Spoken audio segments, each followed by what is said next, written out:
What is going on, everybody, and welcome to my review for Dangerous Animals. This is a new shark horror movie directed by Sean Byrne coming out of IFC, and the basic premise here is you have Hassie Harrison, who plays a free-spirited surfer named Zephyr, who runs into a guy by the name of Bruce Tucker, played by Jai Courtney, who turns out to be a shark-obsessed serial killer, and he abducts Zephyr and keeps her trapped on his boat, where she must fight for her life to escape before becoming the next victim in one of his ritualistic shark feedings. This film got brought to my attention earlier this year, and it's definitely been one that I have been looking forward to because I'm a pretty big fan of shark movies. I have a best friend of 20 years and a girlfriend of 5 who both have crippling fears of sharks. So pretty much my entire life watching these movies has always been a really fun time. Now, these films have a wide range of tone and quality. You have the more serious and dramatic ones such as Jaws and The Shallows. Then you have the more action flavored ones like the Meg franchise and Deep Blue Sea to a degree.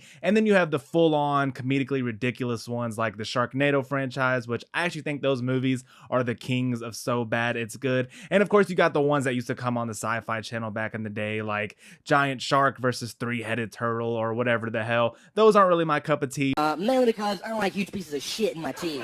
But what interested me so much about Dangerous Animals specifically is that one, it was going to be going for that more serious tone, which I do prefer in shark movies, and two, it was adding a serial killer element, and that really perked my ears up. I'm a massive serial killer true crime fan. I've stated my love for slashers in multiple videos on this channel, and so it felt like two of my favorite horror subgenres were being combined together, and being that they're so different from one another, it's a combination that I never really ever considered or imagined.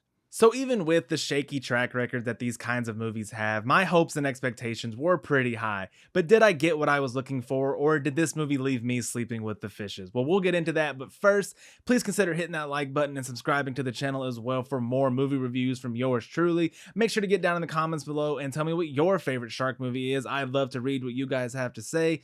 Now let's get into the review.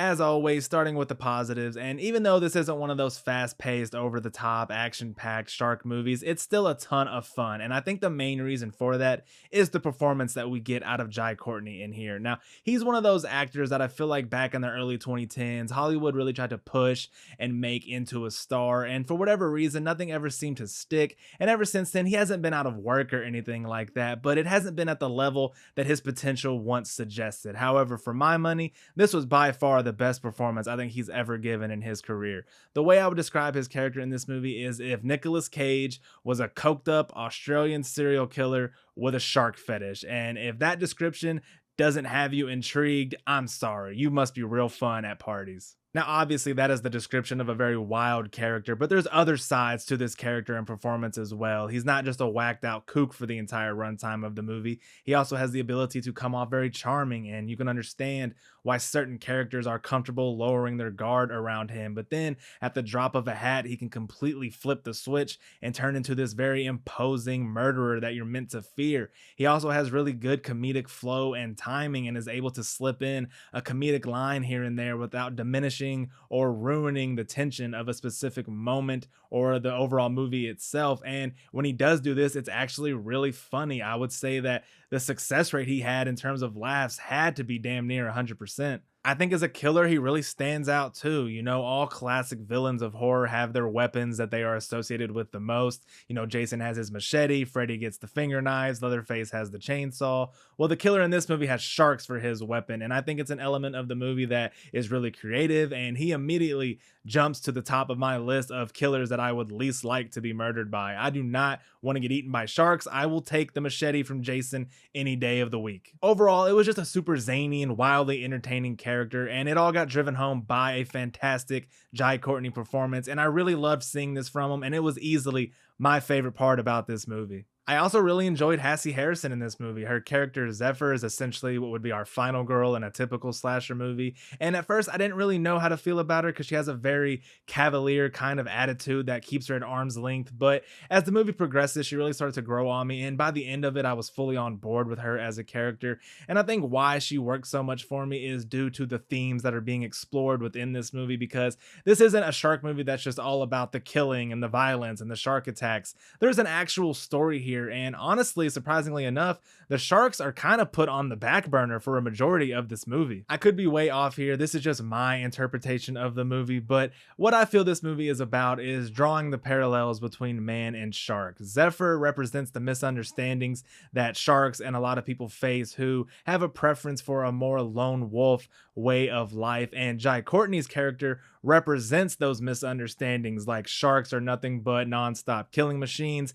and the people who prefer a more isolated way of life are dangerous and self-centered. And I think how all of that gets explored was done very effectively, and it added a lot of depth to a movie that's in a genre of horror that you don't typically see a lot of that in. And so not only did it work and was entertaining as a serial killer shark movie, it was also just as interesting on a conceptual level, and that's not something that I expected to see when I sat down to watch this movie, but it was definitely a pleasant surprise. Moving on to the negatives now, and I think whether or not you view what I'm about to say here as a negative will strictly depend on what you are hoping to get out of this movie, because I'm sure you will go into this expecting to get a shark movie where the sharks are the main focus. Why wouldn't you think that? But like I said, the sharks are kind of put on the back burner for a lot of this film, and personally, this didn't bother me, but if you are a fan of this subgenre and you're hoping to get a lot of violent shark attack deaths full of blood and gore, you're not going to find a lot of that here in Dangerous Animals.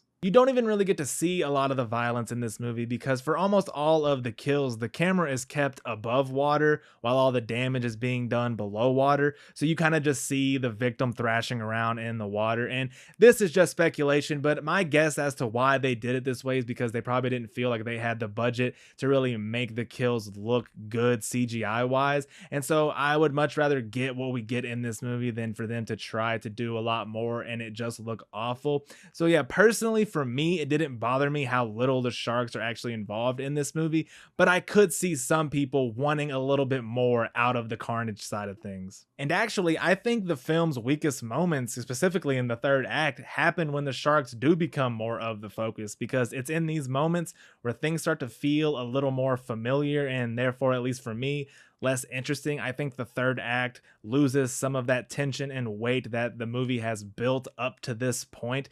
They don't do anything to blow it or anything like that, but in the third act is where you do start to see some moments that are like, all right, that's some typical shark movie shit there, but it still wraps up in a satisfying way. So all this is to say that maybe just adjust your expectations when you go into this movie, because you may not get the exact things you are looking for, but anything this movie is lacking in the areas that I just mentioned, I think they more than make up for it with their story and core themes and the characters. So ironically enough, this is a shark movie where the sharks themselves are the least interesting part. Dangerous Animals takes a lot of the blood and carnage and pushes it to the side to focus more on suspense and tension, and I think they do so in fantastic fashion. I was locked in with this movie from beginning to end, and I really enjoyed seeing a fresh new take on a very familiar subgenre. For horror fans, this is a must watch in my opinion, and I recommend everyone go check this movie out this weekend when it comes out in theaters. I think you'll have a blast. The Jai Courtney performance alone, I'm sure, will satisfy all of your entertainment needs.